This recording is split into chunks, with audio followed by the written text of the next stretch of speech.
अशा प्रकारचे अनेक व्हिडिओ पाहण्यासाठी आपल्या ग्रेट महाराष्ट्र YouTube चॅनलला सबस्क्राइब करा। आपला महाराष्ट्र ग्रेट महाराष्ट्र। नमस्कार शेतकरी बंधू आणि भगिनींनो, तुम्ही पाहत आहात ग्रेट महाराष्ट्र चॅनल। तुम्ही चॅनलवर नवीन असाल तर लगेच सबस्क्राइब करा आणि घंटीच्या चिन्हाचे बटन दाबा, म्हणजे आमचे नवीन व्हिडिओ तुमच्यापर्यंत लगेच पोहोचतील। मित्रहो, आजच्या तरुण पिढीचा व्यवसाय करण्याऐवजी नोकरी करण्याकडे जास्त कल असल्याचं दिसून येतं। कमी रिस्क, पूर्वनियोजित पगार आणि वेळेची ठरलेली मर्यादा यामुळे नोकरी करणे हाच पर्याय तरुण पिढी पसंत करते।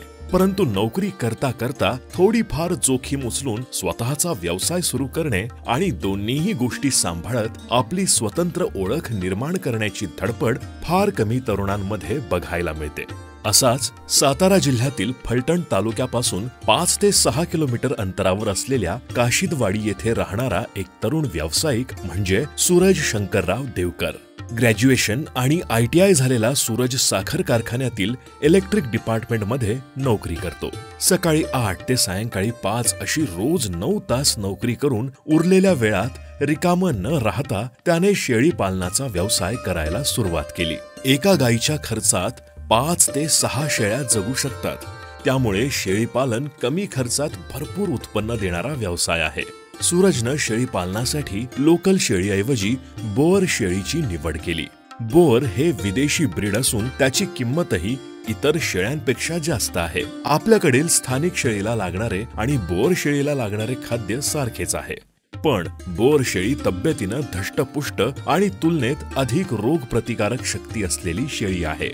ही शेळी मुळात आफ्रिका खंडातील असली तरीही उष्ण हवामानापासून ते बर्फाळ प्रदेशापर्यंत सर्व ठिकाणी या शेळीची पैदास होऊ शकते। सर्व शेळ्यांमध्ये बोअर शेळी ही सर्वात कमी आजारी पडणारी शेळी आहे। सूरज यांच्याकडील माद्या आणि पिल्ले मिळून एकूण 25 बोअर शेळ्या आहेत। 40 शेळ्यांची मर्यादा असलेला शेळी फार्म ते गेली 6 वर्ष यशस्वीरित्या सांभाळत आहेत। या व्यवसायामधून एका शेळी मागे वार्षिक 1 ते 1.5 लाख उत्पन्न नोकरी व्यतिरिक्त सूरज कमवत आहेत। भारतात अजूनही पूर्णपणे प्रस्थापित न झालेल्या बोअर शेळीचा व्यवसाय करून सूरज यांनी एक अनोखे उदाहरण आजच्या तरुण पिढीसमोर ठेवले आहे, यात शंकाच नाही। चला तर अशा विदेशी जातीच्या शेळीचा व्यवसाय करताना काय काय अडचणी येऊ शकतात, या शेळ्या विकत घेताना काही फसवणूक होण्याची शक्यता आहे का, या जातीच्या शेळ्या कुठून विकत घ्याव्या, ह्या शेळ्यांची किंमत किती आहे, यांचे ब्रीडिंग कसे करता येते, विशेष म्हणजे नोकरी सोबत शेळी पालन करायचे असल्यास काय दक्षता बाळगावी, ह्या आणि अशा अनेक प्रश्नांची सविस्तर उत्तरे जाणून घेण्यासाठी बघूया सूरज देवकर या तरुण व्यावसायिकाची मुलाखत। शेतकरी बंधूंनो नमस्कार, तुम्ही पाहत आहात ग्रेट महाराष्ट्र चॅनल। आज आपण फलटण येथे आहेत। आपल्या सोबत एक सूरज देवकर हे तरुण व्यावसायिक आहेत। नमस्कार सर। नमस्ते। तुमचं नाव आणि एकदा पत्ता सांगा आमच्या सबस्क्राइबर। माझं नाव सूरज शंकरराव देवकर, मुक्काम पोस्ट काशिदवाडी, तालुका फलटण, जिल्हा सातारा। फलटण पासून एक 5-6 किलोमीटरवरती आमचं एक छोटंसं गाव आहे, तिथं माझा बोरचा हा फार्म आहे। आता सध्या किती शेळ्या आहेत तुमच्याकडे? माझ्याकडे आता सध्या एक 15 फिमेल आहेत बोरच्या 100%। कधीपासून सुरुवात केली तुम्ही या व्यवसायात? मी ह्या व्यवसायात एक 6 वर्ष होत आले, 6 वर्षापासून आहे मी ह्या व्यवसायात। आता सगळ्या किती शेळ्या आहेत? माझ्याकडे आता सर्व पिल्लं वगैरे सर्व पूर्ण मिळून आता 25 क्वांटिटी आहे, 25। हा गोटा तुम्ही कधी बांधला? पहिला माझा गोटा जो होता तो छोटा होता। आता हा हे जे शेड दिसतंय तुम्हाला, हे 1 वर्ष होत आलं शेडचं काम केलेलं आहे पूर्ण। आणि आपण हे एक 40 फिमेलचे कॅपॅसिटी, मोठ्या 40 फिमेलची कॅपॅसिटी आहे ह्या शेडची। आपल्या 40 मोठ्या शेळ्या ह्याच्यात बसू शकतात। शिक्षण काय झालंय तुमचं? शिक्षण माझं ITI झालेलं आहे, ग्रॅज्युएशन झालेलं आहे। मी कामाला पण आहे साखर कारखान्यात इलेक्ट्रिक डिपार्टमेंटमध्ये। तुम्ही जॉब करत करत हा व्यवसाय करताय? जॉब करत करतो। यासाठी किती कामगार ठेवलेत तुम्ही करायला? कामगार काय आपण ठेवलेलं नाही, एकच फक्त लेडीज आहे कामावरती, ते स्वच्छता वगैरे करण्यासाठी। बाकीचं जे आहे ते माझी वाईफ आणि आई, त्या दोघीच पाहतात सगळं पूर्ण। काय तुम्ही खाद्य देता ह्या? खाद्य म्हणजे बोर शेळी म्हणजे काय असं वेगळं काय नाही की तिला काय खाद्य वेगळं लागतं वगैरे, असं काहीच नाही। जी तुमची लोकल म्हणजे जी गावरान शेळी तुमची जे खायला खाते, जी घरी एक शेळी असते ती, तेच खाद्य पूर्ण बोरला पण लागतं। असं लोकांचा काही लोकांचा समज आहे की हिचं आज किंमत जास्त आहे बाबा, हे आपल्या देशात नाही बाहेरच्या देशातलं ब्रीड आहे, ह्याची किंमत जास्त आहे म्हणजे याला काहीतरी वेगळं लागत असेल खातं. असं काहीच नाही. जे लोकल शेळी खाते तेच सगळं कडवळ मका गवत झाडपाला तेच खातात सगळं बोर. तुम्ही ह्या बोर जात हीच का निवडली तुम्ही ह्या व्यवसायासाठी? बोर जात म्हणजे कसं आहे की आता जे आफ्रिकन बोर आहे हे निमकरांना आणलं पहिल्यांदा इंडियात. तर हे म्हणजे थोडक्यात हे इम्पोर्ट आहे, म्हणजे बाहेरच्या कंट्रीतलं आहे आणि इंडियात डेव्हलपिंग चाललंय आपल्या. तर कधी पण शेळी पालन व्यवसाय जो आहे ह्याच्यात कटिंग मार्केटपेक्षा ब्रीडिंग मार्केटचं जर तुम्ही जनावर सांभाळलं तर त्याला कधी पण रेट हा जास्तच असतो. मग जिथं 10 फिमेल सांभाळल्या आपण आणि जर कटिंगची मी फिमेल सांभाळली तिथं जर 10,000 रुपये मला वार्षिक उत्पन्न मिळलं तर हिचं उत्पन्न हे 15,000 रुपये मिळतं मला ब्रीडिंगचं. ब्रीडिंग पर्पजला रेट हा कधी पण जास्तच असतो कटिंग मार्केटपेक्षा. त्याच्यामुळे शेळी पालनमध्ये आपण जे ब्रीडिंगचं मार्केट आहे तेच आपण निवडलं बोर. ह्याचं काय वैशिष्ट्य आहे, ह्या जातीचं काय वैशिष्ट्य आहे? ह्या जातीचं वैशिष्ट्य म्हणजे सगळ्यात एक नंबरचं आणि चांगलं वैशिष्ट्य म्हणजे ही जात वजन वाढ ही सगळ्यात जास्त आहे ह्याची आणि आजारी पडण्याचं प्रमाण जे ते पण कमी आहे आणि ह्याच्यात इम्युनिटी पॉवर म्हणजे सहनशीलता जे ताकद म्हणतो आपण आजारी पडल्यावर जनावरात जी ताकद ती पण चांगली असते. इम्युनिटी पॉवर जास्त आहे ह्याच्यात थोडक्यात. आणि बाकीचं कसं असतं, बाकीचं जर जनावर आजारी पडलं शेळी लोकल शेळी तर तिच्यापेक्षा ही शेळी ती जशी शेळीची तब्येत खालावत जाते त्याप्रमाणे हिची लगेच खालावत नाही. हिच्यात ह्युमिनिटी पॉवर ही जास्त आहे कधी बोरच्या. तुम्ही आता म्हणला की ही जात इम्पोर्टेड आहे म्हणजे बाहेरच्या देशातली, ती आपल्या भागात राहू शकते का? हा, वातावरणाला सूट होऊ शकते का? बोर हे तुम्ही गुगलवरती परत यूट्यूबवरती व्हिडिओ आहेत अजून लोकांचे बाहेरच्या कंट्रीतले सुद्धा गुगलवरती फेसबुकवरती असतात तर त्याच्यात तुम्ही बघा जिथं बर्फाळ प्रदेश आहे तिथं सुद्धा बोर आहे. असे भरपूर चांगले पाय गुडघे एवढे पाय राहतात बर्फात असे सुद्धा व्हिडिओ येतात गुगलवरती. आफ्रिकेत आहे, आता आफ्रिकेतून आपल्या इथं सेट झालं निमकरांना आज एक 20-30 वर्ष होत आली बोर डेव्हलपमेंट केलं. त्या एवढ्या दिवसात सेट झालं काहीच अडचण येत नाही. उलट बाकीच्या शेळीला कसं होतं, आपली महाराष्ट्रातली शेळी जर बाहेर नेली आपण बाहेरच्या ह्याच्यात राज्यात नेली तर थोडाफार फरक पडतो. बाहेरच्या राज्यातून आपल्या इथं शेळ्या येतात त्याला पण सेट व्हायला थोडा फरक पडतो. बोरला तुम्ही ऑल इंडियाच्या बाहेरच्या कोणत्याही कंट्रीत न्या पूर्ण काहीच अडचण नाही. आता आम्ही नेपाळ माल पाठवतो, ऑल इंडिया माल पाठवतो ट्रेनला. कधीच कुठल्या कस्टमरचं नाही की वातावरण सेट व्हायला याला काय प्रॉब्लेम आला असं कधीच नाही. आता आपली जात आपल्या महाराष्ट्रातली शेळीची जात आणि ही बाहेरची जात ह्यामध्ये काय साम्य आढळलं तुम्हाला? साम्यामध्ये काय आहे की आता आपल्या जे तरुण मित्र आहेत त्यांना व्यवसाय जो करताना कधी पण व्यवसाय हा कधी पण पुढच्या स्टेजचा निवडला पाहिजे. बरोबर. भविष्यात ज्याला दिवस चांगले येतील असं. कटिंग मार्केट तर आहेच आपल्याकडे, ते कधीच कमी होणार नाही, ते वाढतच राहणार आहे. आपण जोपर्यंत ब्रीडिंग मार्केट आहे तोपर्यंत ब्रीडिंग मार्केट करायचं. त्याच्यानंतर आपण पण कटिंग मार्केट केलं तर पैसे मिळतातच व्यवसायात. कुठलाच व्यवसायात हे नाही. आणि साम्य म्हणजे बाकी सगळं शेळीचे जे गुणधर्म आहेत ते आपले लोकल गावठी शेळी आणि बोर शेळी हे सगळं सेमच आहे, काहीच वेगळं नाही त्याच्यात. खाद्यात पण काहीच फरक लागत नाही. फक्त ही जी काय वैशिष्ट्य आहेत ती फक्त थोडीशी वेगळी आहे बोरची. ब्रीडिंगचं काय महत्व आहे शेळीपालनात? तुमच्या ह्या बोरच्या शेळीपालन व्यवसायामध्ये ब्रीडिंगचं काय महत्व आहे? ब्रीडिंग विषयी तुम्ही काय सांगू शकता? आता ब्रीडिंगचं म्हणजे कसं आहे की आपल्या जे पहिला जे पूर्वजांपासून चालत आलाय उस्मानाबादी शेळी किंवा आपण जे महाराष्ट्राच्या बाहेरून शेळी आणतो हे कसं पहिल्यापासून आपल्या इथं म्हणजे त्याची क्वांटिटी पूर्ण झालेली आहे. ते कटिंग मार्केट आहे आपलं. पण बोर जे आहे आपलं ते बोरचा विषय काय आहे की बोर हे अदर कंट्रीतले म्हणजे इंडियाच्या बाहेरचे तर ते आपल्या इथं कमीत कमी असं जसे आपले उस्मानाबादी बिटल वगैरे प्रत्येकाच्या घरी दिसते शेळी तसं दिसायला कमीत कमी अजून एक 10-15 वर्ष तरी जातं डेव्हलपमेंट व्हायला पूर्ण डेव्हलपमेंट. आत्ता हे बोरचं जे आहे हे इंडियन ह्याच्यात परत स्टड प्रीमियम इम्पोर्ट आत्ता इम्पोर्टचे काय येतात जनावरं ते ह्याच्यात खूप अजून स्टेज आहेत. कमीत कमी हे मार्केट एक 15-20 वर्ष तरी कमी व्हायचं ना हाय ह्या स्टेजला आहे. तुम्ही ब्रीडिंगसाठी काय करता? ब्रीडिंगसाठी आपण काय करतो आपल्या मित्रांकडे 2-3 मित्रांकडे इम्पोर्टेडचे मेल आहेत जे आफ्रिकेतून डायरेक्ट इम्पोर्ट केले त्या मेलपासून आपण ब्रीडिंग करून आणतो फिमेल सगळ्या. त्या विक्रीसाठी तुमच्याकडे उपलब्ध असतात का? हो, सगळ्या फिमेल आपल्याकडे. तुम्हाला इंडियन लाईन पाहिजे असेल तरी मिळते. इम्पोर्टेड मेलचं पिल्लू पाहिजे असेल, इम्पोर्टेड मेल ब्रीडिंग करून झालेलं ते पण मिळतं तुम्हाला. तुम्हाला ज्या स्टेजचं पाहिजे, तुमची जी इन्व्हेस्टमेंट जे आहे त्याप्रमाणे तुम्हाला मिळू शकतात. ह्या शेळींची जात आहे ते इथं आजारी वगैरे काय पडते का? नाही, बोरमध्ये सगळ्यात मी तुम्हाला सांगितलं ना, सगळ्यात कमी आजारी पडणारे सहनशीलता जास्त असणारे जाती बोर आहे.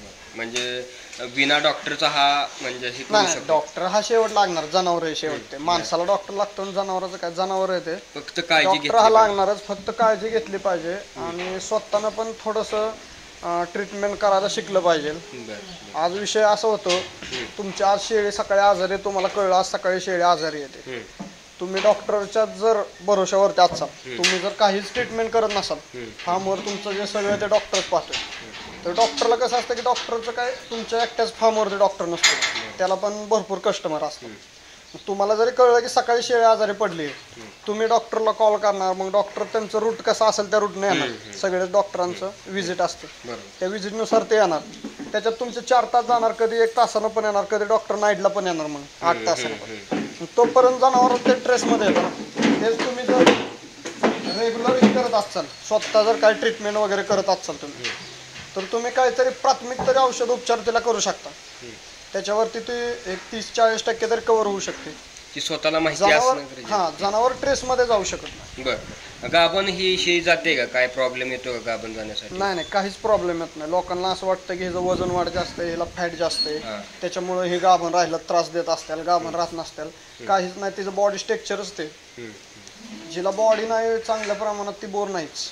नुसता कलरवर तुम्ही असं ब्राऊन अँड व्हाईट आहे आणि ती पार अशी पतली आहे फिमेल, तर ती बोर नसू शकते. ते क्रॉस बोर म्हणू शकतो आपण त्याला.